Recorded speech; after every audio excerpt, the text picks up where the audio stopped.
try to have water bottles readily accessible for my children all day long, especially on game days. And then I also try to reinforce that they should be sipping water throughout the game. If the game is less than 60 minutes, the American Academy of Pediatrics actually recommends that water is your #1 choice for fluids.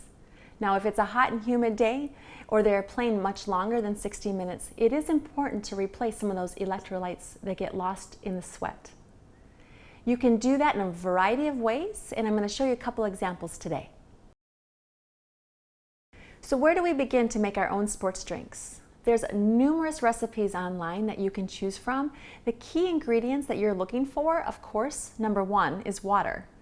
And then, what we can use is if you're going to use some kind of juice to give you a little bit of that carbohydrate boost during the game, try to pick a brand that has really pure ingredients and a very short ingredient list. And so there's pure lemon, there's some pure pomegranate, or even pure blueberry juices that are on the market. And you can choose those according to what your child really enjoys.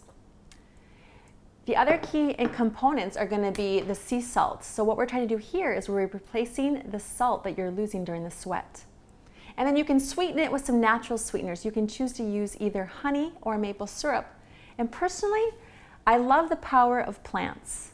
And so I like to add fresh mint or some other herbs to really give it a little bit of a taste based on what my children are going to enjoy the most.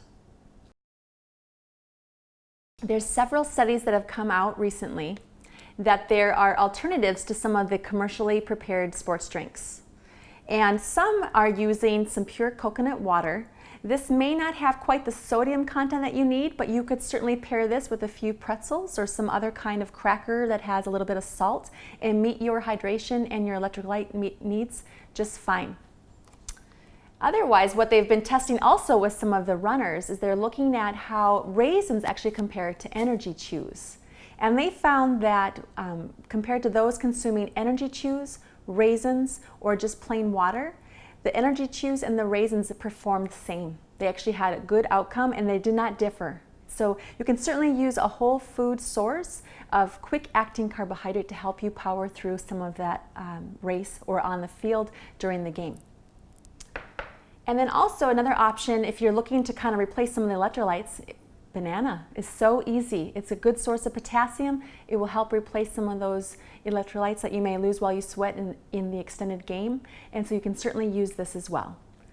The main tip is to make sure that you're hydrated. If you are thirsty, you've waited too long. So kind of experiment with the pattern and routine on practice days so then that way you can be sure that you're ready for the big game.